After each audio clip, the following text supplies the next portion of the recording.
Bienvenidos a la tercera y última parte del comentario al texto de Descartes. Nos habíamos quedado aquí, en la parte donde Descartes intenta abordar la existencia de Dios y otras cuestiones más, pero sobre todo eso, a partir de tres argumentos que él despliega. Hasta aquí, Descartes solo sabe que pienso, luego existo, es evidente. Ha deducido de esa primera evidencia, pues, una serie de consecuencias, por ejemplo, que él es una cosa pensante, que el criterio de verdad el criterio de certeza consiste en percibir algo como claro y distinto en la mente, que es el signo inequívoco de que nos hallamos ante una evidencia.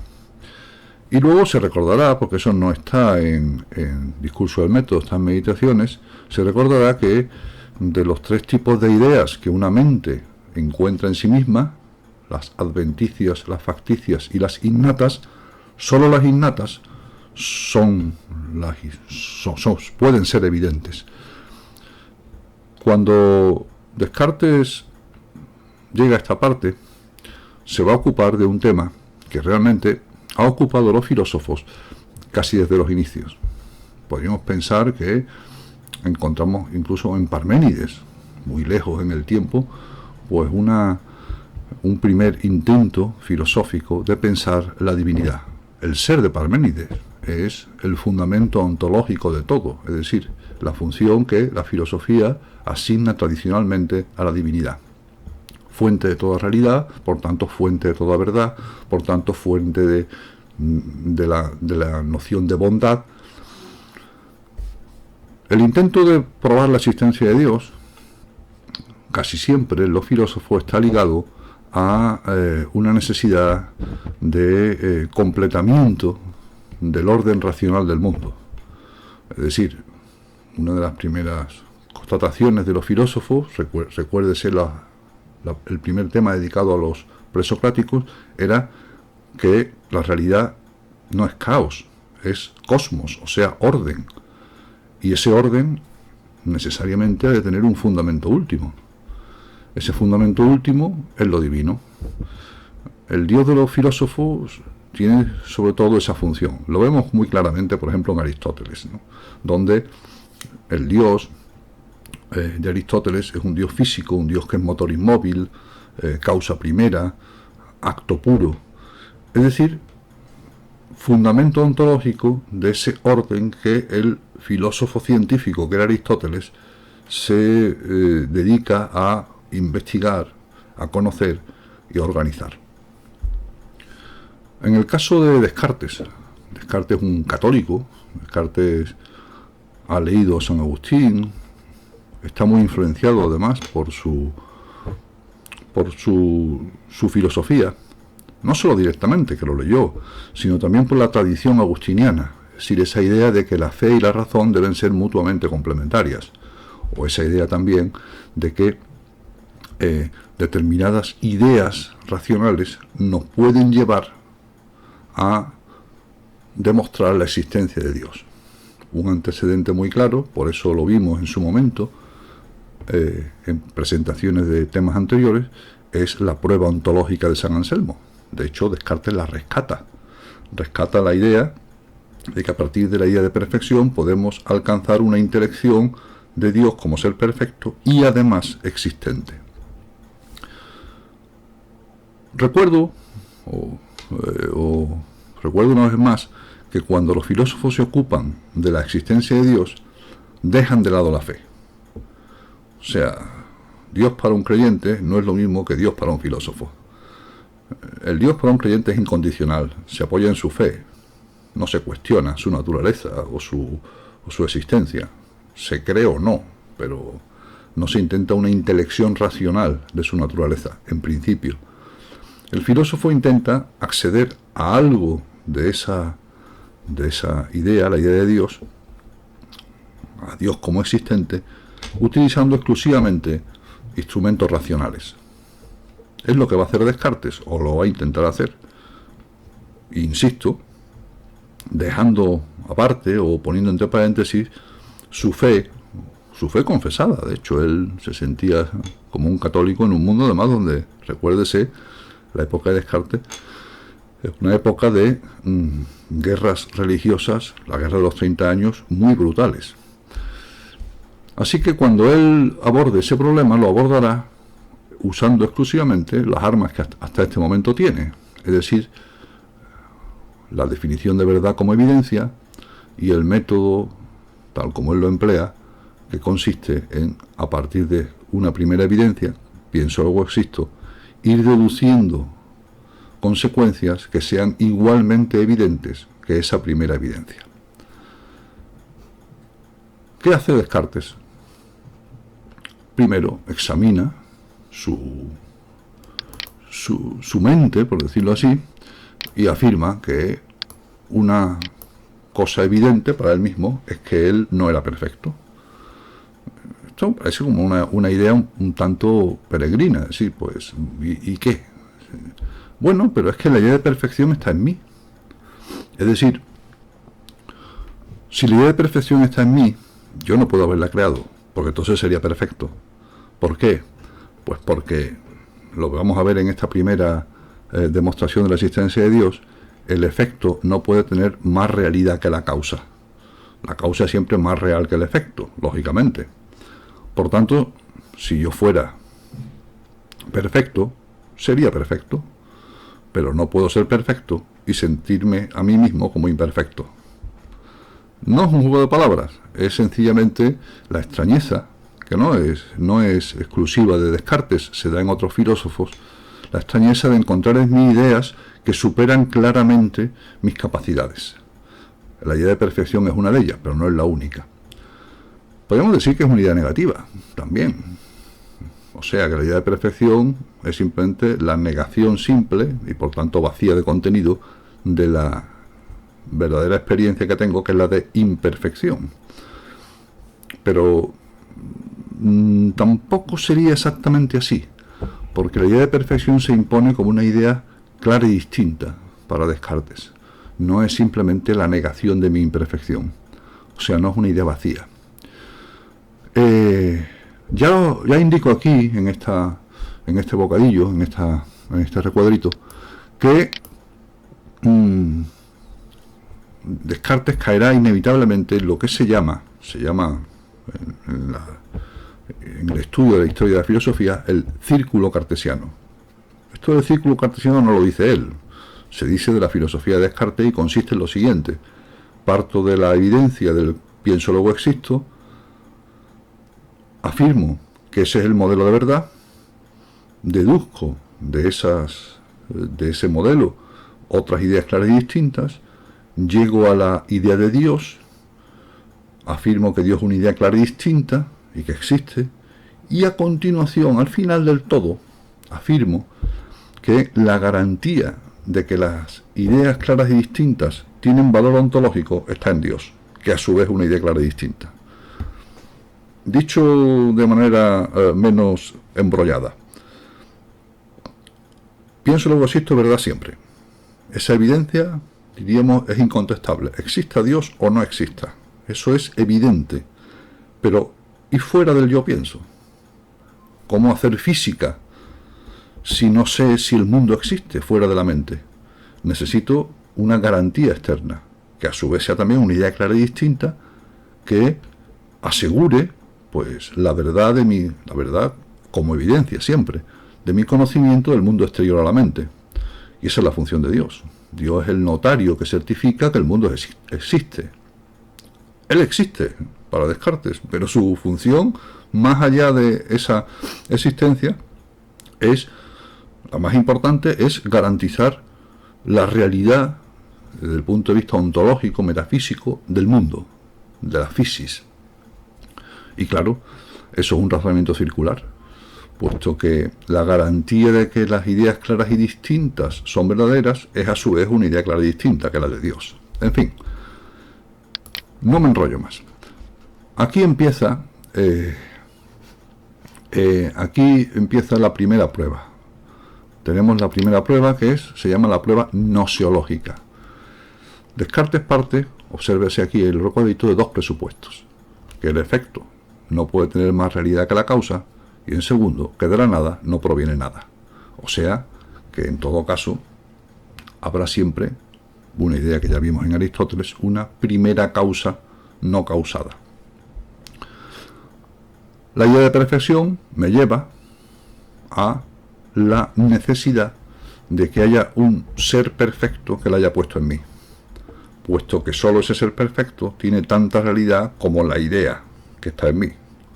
O sea, solo un ser perfecto puede poner en mí la idea de perfección. La idea de perfección, por supuesto, es innata, porque Descartes justifica, más en meditaciones metafísicas que en el discurso del método, justifica que fuera de mí, en el mundo de los sentidos, en el mundo de las ideas adventicias, pues no encuentro nada perfecto. De ahí no viene, claramente.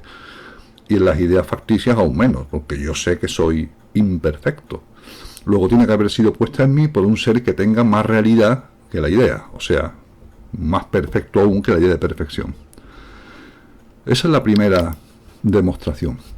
Si bajamos un poco en el texto, a partir siempre de esa misma idea de perfección, Descartes propone otra prueba, la prueba de la causalidad. Se deduce de la anterior. Yo mismo compruebo que como ser existente que piensa, pienso luego existo, puedo fabricar. Eso lo desarrolla, insisto, mucho mejor en meditación metafísica. Puedo fabricar ideas. O tengo ideas en mí que sé que yo no soy el autor, pero tampoco son perfectas. Eso lo lleva de nuevo a mostrar a Dios como causa. La causa de esas ideas que me desbordan como ser imperfecto, tienen que tener todas una causa superior a esas ideas. Y ahí es cuando enumeran más ideas que la de perfección. Omnisciencia, todas esas ideas ligadas habitualmente a la omnipotencia, a la naturaleza divina, no pueden provenir ni de fuera, no pueden ser ideas adventicias, ni pueden haber sido hechas por mí. No son facticias claramente, porque yo no soy omnipotente, no soy omnisciente, no soy perfecto, bla, bla, bla, bla, sino que han sido puestas en mí por un ser de naturaleza al menos igual que esas ideas que poseo. Recuérdese además, porque eso lo estudiamos en su momento, que las ideas innatas están en la mente racional, no provienen de ningún otro lugar que de la propia razón, como algo que no equivale a mi mente, no equivale ni mucho menos a la mente psicológica, sino que es digamos, la mente en general. Y es verdad, ¿no? Cuando razonamos, no razonamos como una conciencia personal, sino como cualquier conciencia. Lo poníamos como ejemplo en clase, ¿no? Si entiendo que es el número pi, lo entiendo de cualquier manera que lo entiende cualquier otro, que lo entienda. Es decir, ahí no influye para nada la comprensión de esa noción, no influye para nada, diríamos, la dimensión psicológica de la mente, sino la razón objetiva, podríamos llamarla así, de la que participamos. No nos la inventamos, no la creamos, participamos en ella. El razonamiento matemático es especialmente universal en ese sentido, ¿no? Podemos decir que no existe una matemática serbo-croata ni una australiana, existen las matemáticas. En fin, no me enrollo más. Aquí Descartes, a partir de esa segunda prueba nosológica, primera, prueba de la causalidad, segunda, deduce una serie de propiedades o de características de la esencia divina. Él cree que ya la existencia de Dios está muy clara, pero ¿qué es Dios? Es decir, pasamos de la pregunta por su existencia a la pregunta por su esencia. La pregunta por la esencia siempre es la pregunta por el qué es algo, ¿no? ¿Cómo procede Descartes ahí? Negando, lo primero, que nada de lo que la mente racional encuentra en sí misma como imperfecto puede pertenecer a Dios. Es decir, Dios no duda, yo dudo, pero él no. Dios no se equivoca, yo me equivoco, él no. Yo no conozco casi nada. De hecho, ahora mismo Descartes no sabe casi nada. Pienso, luego existo y 4 cosas más. Dios lo tiene que saber todo, etcétera. Eso significa que, vamos a ponerlo esto un poco más grande, que todas esas imperfecciones en mí tienen que estar en Dios, pero en grado superlativo, en grado máximo. O sea, si yo sé que soy imperfecto, Dios tiene que ser la suma perfección. Si yo sé que sé poco, Dios tiene que ser la suma sabiduría, ¿sí? La omnisciencia. Si yo puedo muy poco, de hecho no puedo casi nada, Dios tiene que ser todo lo contrario, omnipotente, etcétera. Ya esas características le parecen a Descartes suficientes para caracterizar la esencia de Dios. Por supuesto, la más importante de todas, hay que decirlo, va a ser la perfección. Esa perfección que es una perfección ante todo gnoseológica, perfección del conocimiento, perfección de lo real, y que va a equivaler en la filosofía cartesiana muy pronto al orden oculto del mundo. Eso que la ciencia del 17 comienza a buscar con ahínco y comienza a encontrar. Es decir, de pronto esa física que es verdad que se ha entendido durante siglos como orden, no solo tiene orden, sino que tiene un orden matemático, es decir, un orden eterno, un orden que se manifiesta, que se muestra en ecuaciones de validez universal. Ese gran cambio de la ciencia, que se remonta a finales del siglo XVI, con la revolución copernicana, hace que Dios sea un geómetra, Dios sea, como lo dirá Descartes de una manera muy clara en Meditaciones, el relojero, el fabricante de una máquina perfecta, que siempre funciona igual y que puede ser trasladada fácilmente a el lenguaje matemático. En fin, aquí, como decíamos, hace una serie de consideraciones sobre la esencia divina y propone la tercera y última prueba. La tercera y última prueba es la prueba ontológica versionada por Descartes. Ya recordaremos que San Anselmo afirmaba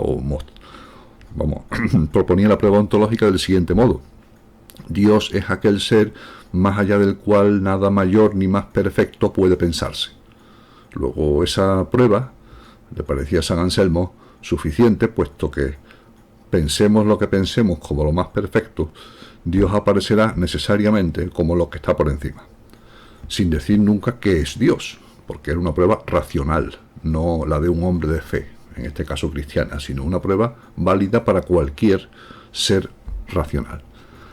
Esa prueba ontológica, que había caído un tanto en el descrédito con el triunfo del aristotelismo. Recuérdese, por ejemplo, que las pruebas de la existencia de Dios de Santo Tomás se basan todas en el punto de partida de la experiencia sensible.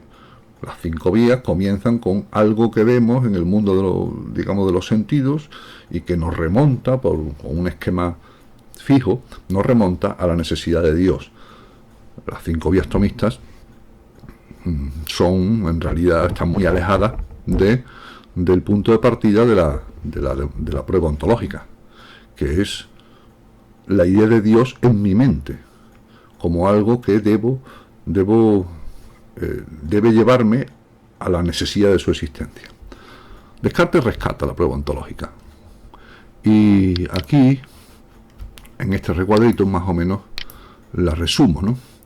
Percibo clara y distintamente algo como evidente, luego percibo sus inferencias, las inferencias, o sea, las deducciones de esa evidencia son igualmente evidentes, tercera regla del método, la síntesis, y lo mismo ocurre con la idea de Dios. El ser perfecto tiene que ser necesariamente existente. Él pone un ejemplo aquí que es muy significativo. Percibo claramente que es un triángulo y deduzco con el mismo grado de evidencia que sé lo que es un triángulo, que sus 3 ángulos suman 180 grados. Es decir, antes de saber que suman 180 grados, tengo que saber evidentemente que es un triángulo. Esto parece de cajón. Pues ese razonamiento lo traslada a la idea de Dios. Si entiendo que Dios es la suma perfección, es imposible que lo sumamente perfecto no exista, porque si no existiera, no sería perfecto.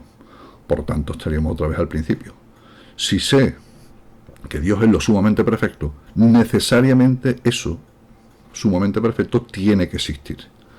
Porque si no, sería una contradicción en el adjetivo, una contradicción interna. Lo perfecto no existente, entonces ya no es perfecto. Así que con esa tercera y última prueba se despide Descartes de sus demostraciones. Prueba nociológica, prueba de la causalidad, prueba ontológica, versionada a su modo por Descartes. Y ya llegamos al último párrafo del texto de Descartes, donde repasa en general lo que ha obtenido. Él cree que ha tenido una primera evidencia, el pienso luego existo, y de ahí ha pasado también a demostrar la existencia de Dios y a dar una serie de pistas sobre su esencia. ¿Y ahora qué hace? Pues sencillamente reafirma sus tesis, o por decirlo así, en esta última parte está la clave de este intento cartesiano por mostrar el carácter evidente de la existencia para el pensar, pienso luego existo, y el carácter evidente de la idea de divinidad y de su existencia. O sea, Dios existe, es evidente, yo pienso luego existo, es evidente. ¿Qué hacemos con esas dos evidencias? Bueno, pues ya tenemos un modelo de conocimiento. Ese modelo de conocimiento lo primero que hace es excluir el conocimiento sensible como fuente de verdad. No significa que sea innecesario, significa que en el conocimiento sensible tenemos que buscar lo inteligible. Dicho para que lo entienda cualquiera, porque creo que en clase pusimos ese ejemplo. El conocimiento sensible que ve lo que ve, oye lo que oye, los sentidos son testigos. En ese sentido, pues es fácil pues convertirse en un científico, en un observador de la naturaleza, como al modo aristotélico, es decir, alguien que observa y clasifica. Pero no, lo que tiene que hacer el investigador, el filósofo, es encontrar lo inteligible en lo sensible. Parece muy platónico, es que realmente lo es, pero no es un platonismo de las ideas, sino un platonismo de la realidad misma. Es decir, solo la mente racional encuentra en el conocimiento sensible aquello que es evidente respecto al conocimiento sensible, ojo. ¿En qué está pensando Descartes? En la nueva física de la época. Es decir, yo no me puedo contentar con ver cómo los cuerpos se mueven en el espacio, sino de pronto descubro que se mueven por la ley de la inercia, por ejemplo, ¿no? Esa ley es evidente, o se muestra de manera evidente en una fórmula, y esa fórmula explica el movimiento mucho más que los sentidos. Con esto también podríamos observar algo que ha acompañado a la ciencia moderna desde el siglo XVI hasta nuestros días, que es su carácter, como se suele decir, antiintuitivo. Es decir, muchas de las cosas que se estudian en el bachillerato, sin ir más lejos, en las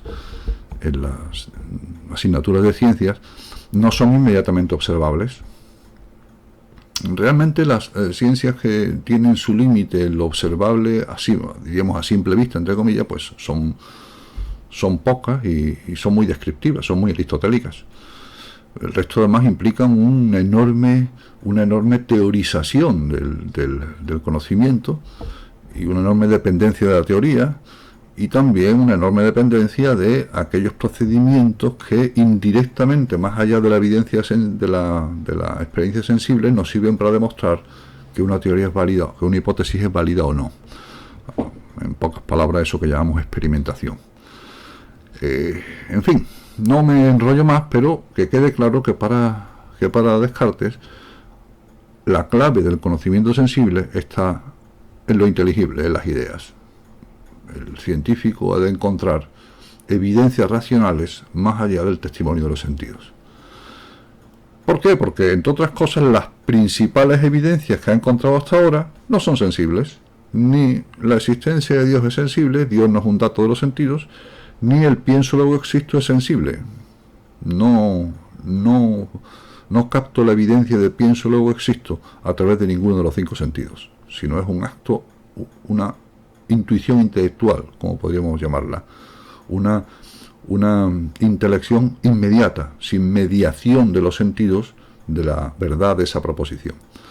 Así que ese es el modelo.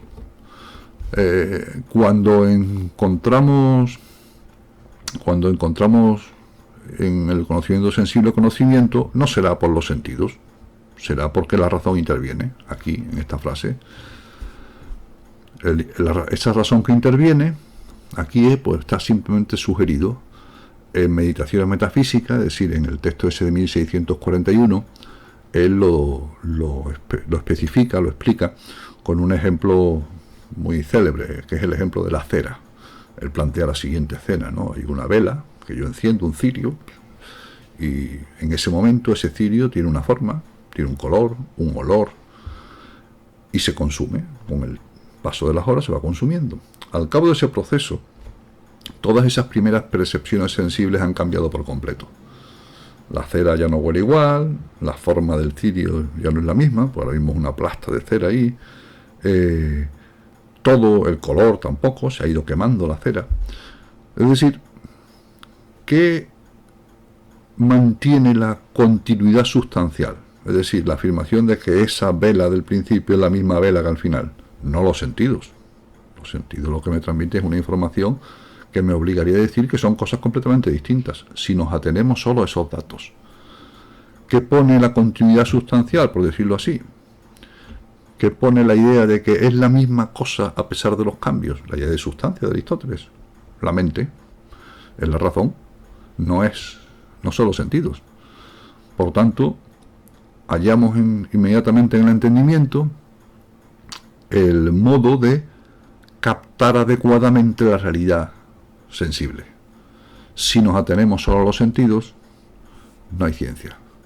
Para que haya ciencia, conocimiento objetivo de la realidad física, tiene que haber razón. En fin. Y aquí está lo que llamábamos al principio la más clara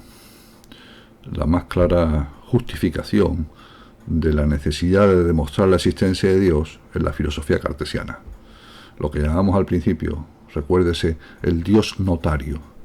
Es decir, el Dios que certifica que mi conocimiento de la realidad basado en la evidencia y en la certeza racional es absolutamente válido. Ese Dios notario es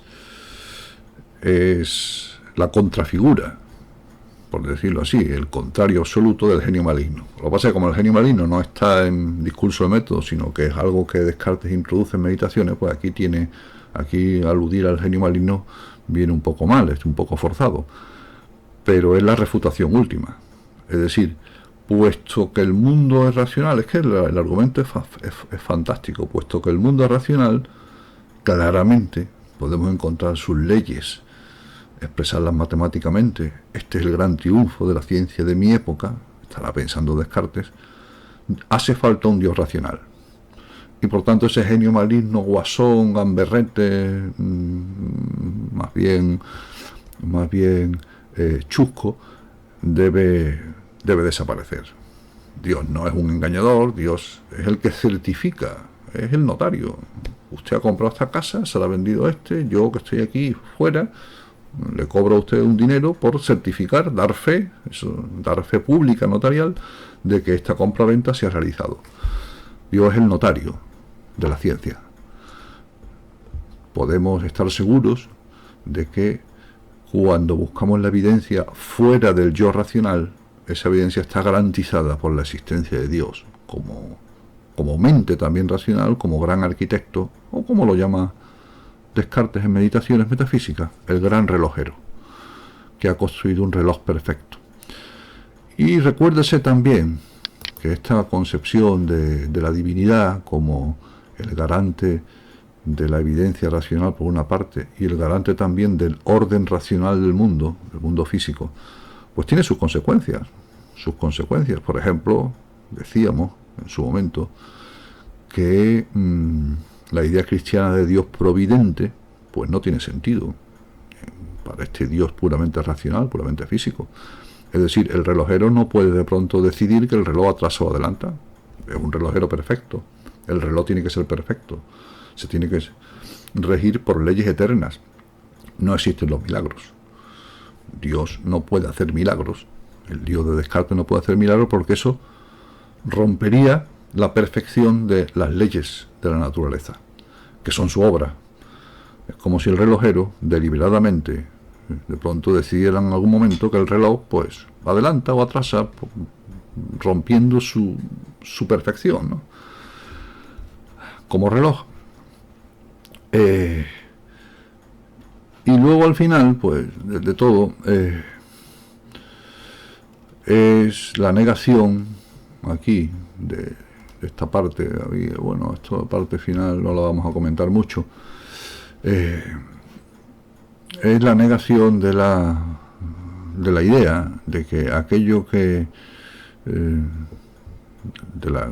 esa idea que vimos al principio cuando Descartes aplica la duda metódica, de que quizá nunca sepamos si estamos despiertos o dormidos, si la realidad es una ficción o no, ¿no?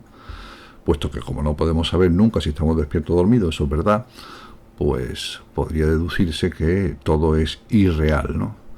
Podríamos estar siempre dormidos. Principio de la película aquella de Matrix, una realidad paralela, puramente onírica. Ahí Descartes, diríamos, da al final una explicación o una refutación de esa duda estupenda. Dice, bueno, da igual, como respecto al conocimiento sensible siempre albergaremos dudas, no es fuente de verdad. Nos podemos quedar con la evidencia. Que quedemos con la clave de un fenómeno físico estando despiertos o dormidos, no hará que eso que hayamos encontrado sea más evidente o menos. Luego, da igual si hallamos una evidencia durmiendo que estando despiertos. Como en realidad eso que llamo mundo exterior está garantizado por la existencia de Dios, pues ya me da igual descubrir alguna de sus leyes durmiendo que despierto. Es cutre, ¿eh? Es un argumento muy cutre. Pero bueno, en el caso de Descartes, él se quita de encima esa duda de una manera, en realidad, pues, cutre, pero eficaz. Es cierto, ¿no? Es cierto. Una vez que la realidad fuera de la mente racional, fuera del yo pienso, luego existo, descansa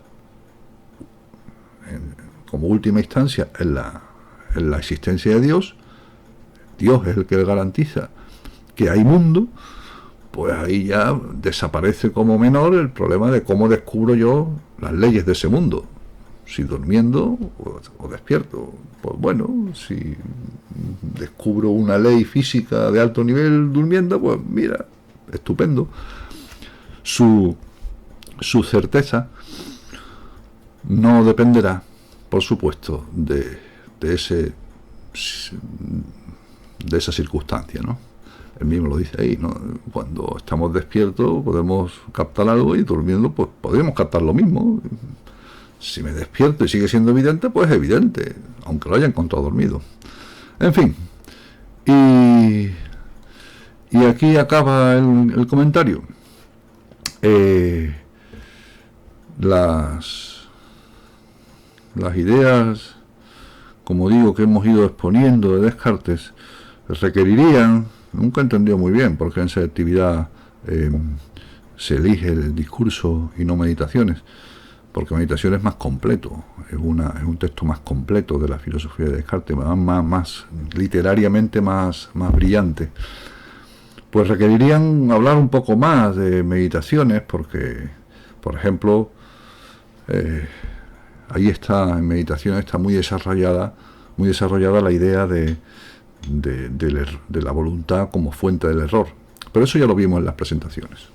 Recuérdese que cuando Descartes reflexiona, sobre todo, como digo, en Meditaciones Metafísicas, sobre el origen del error, lo atribuye a la voluntad.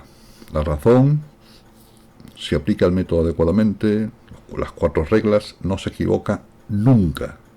No puede equivocarse, puesto que si basa su conocimiento en lo evidente, ahí no cabe ni la duda ni el error. ¿De dónde proviene entonces el error? De la voluntad. Y ahí es donde desarrolla Descartes una idea muy bonita de su filosofía, que es la idea de que la voluntad nos hace análogos a la divinidad.